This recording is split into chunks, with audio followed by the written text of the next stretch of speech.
Shalom, it's Tahila from the Kifar with another Freestyle Friday video. And if you don't know, Freestyle Fridays are opportunities for me to talk about things that are relevant to me that are not necessarily related to Hebrew.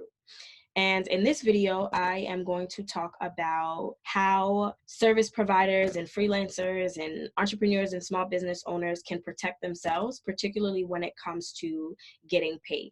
Because while most client and provider relationships are great and both sides fulfill their expectations and do what they're supposed to do, there is always the possibility, and it does happen, where you are completing the work and the client, for whatever reason, is not paying you. And this actually happened to me a few months ago, and I'm going to share my story. And the tips that I'm going to share with you are things that I did in this relationship and that I do with every client relationship that ultimately helped me get paid a lot faster than other providers who were being stiffed by the same client. And so the first and biggest piece of advice that I can offer is to have a contract. I cannot tell you the number of times that I have seen complaints from people who are saying, well, we agreed to this and we talked about this, and they're not holding up their end, or they're going back on their word, and they don't have anything in writing to back up what they're saying. The contract is so important. It's important for you and it's important for the client because it lays out all of the expectations. And so if at any time there's a discrepancy or there's a question, there's something that both parties can go back and refer to that doesn't rely on anyone's memory, because sometimes it's not that people are malicious, they don't remember. People forget on both sides. And when you have this written contract, it is your responsibility as the small business owner, the contractor, the entrepreneur, to read the contract. And if there's anything in there that you don't understand or that you're uncomfortable with, again, it is your responsibility to bring that up. Sometimes people get upset and they say, oh, I signed this and I didn't know that was in it. It's nobody else's responsibility to know what is in a document that you're signing but you. So when we say have a contract, it's two pieces. One, the contract needs to exist, and two, it needs to exist in your possession. Because let's say you have it on your work drive or in your work email. When you part ways with that company or with that client, you no longer have access to that. And so you want to make sure that you keep a copy of the signed contract in your own personal documents on your drive or whatever that you have access to, that's separate from anything that the client or that the company controls. And as a follow-up to that, you want to make sure that any verbal conversations that you have, whether it's a phone call or a video chat, that you follow that up as soon as possible with a written document. So it can just be something simple, an email like, hey, thanks for making time to talk with me earlier, or I had a great conversation with you earlier. Just to recap, we discussed X, Y, and Z, or we're going to do A, B, and C moving forward. If there's anything that I left off, let me know. And that way you're giving them an opportunity to acknowledge that either, yes, you understood everything correctly, or B, yes, you understood everything, but here's what you forgot, or C, no, maybe you misunderstood something, and it gives you an opportunity to clarify. A next bit of advice is to keep examples of anything that highlights performance, particularly positivity in your performance.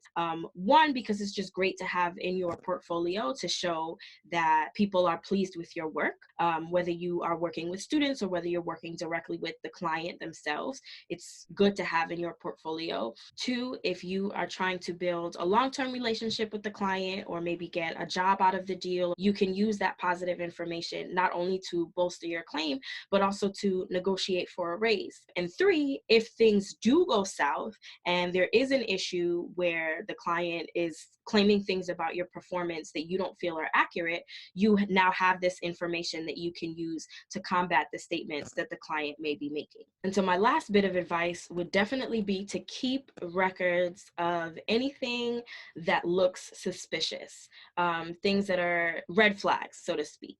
And I'll give you an example of what I'm talking about. So I contract with language schools to teach their virtual classes. And so I contracted with one particular school. I was the only Hebrew teacher, but there were other teachers of other languages. We had an internal platform that was sort of like Facebook, but it was just for the language teachers and the administrators of the school. And every time it got close to a payday, they would start posting things that basically would tell us to expect delays in the pay. And then when the date actually arrived, it was, well, it's not actually going to be paid on this day. It's going to get rolled over to the next month. And then the next month would come and we would get some more sort of cryptic messages about, you may need to wait this number of business days before you see it, and this, that, and the third, and then another delay of 2 weeks. And so after 2 months of that, I resigned because I don't work for free. And so one of the first things that I did was file a wage complaint with the Department of Labor in that state. And what they require you to do is, of course, prove that you do have an actual complaint, which was very easy for me to do because I had a contract. I had all of my records, copies of my timesheets that I kept. I had screenshots of all of the posts that they had written in the system that, again, once I stopped working with them, I no longer had access to.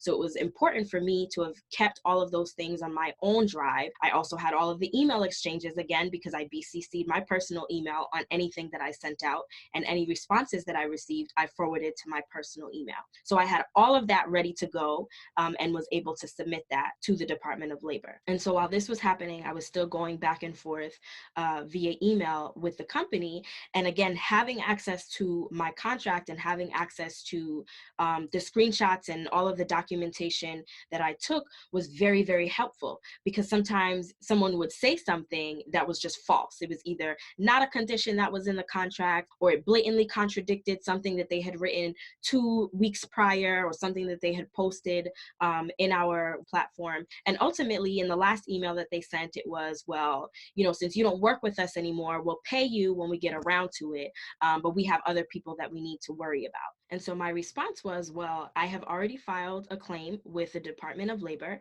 and they will be contacting you shortly. And I'm going to forward this message so they can add it to my file, since you're acknowledging that you owe this money, and you're boldly stating that you are going to continue breaking the law by not paying me all of the money that you owe me, simply because I ended the contract, which I was well within my rights to do. And they processed my payment literally that night. So I'm not promising that every situation is going to work out as smoothly, but what will make the process go a lot smoother is if you have all of your documentation. If it comes down to a he said, she said, as small business owners, as freelancers, as contractors and service providers, we are at a severe disadvantage, especially when it comes to some of these larger companies. And so you want to make sure that you protect yourself as much as possible. Again, most client relationships are great, but if you do run into a situation that unfortunately doesn't end as wonderfully as it started, you will be so grateful that you have your contract, that you had your follow-ups to all of your calls in writing, that you have examples of your performance, and that you have screenshots of anything that sounds fishy or any red flags that have come up. Okay, so if you have had a similar experience, I would love to hear about what it was like and how you dealt with it. And I think other people would really benefit from that too. And if there is a topic particularly related to entrepreneurship, small businesses, or even anything else that you think might be relevant that you would like for me to do a video on, let me know, and it just might happen. Okay, so thanks for watching, and I will see you for the next video. Later.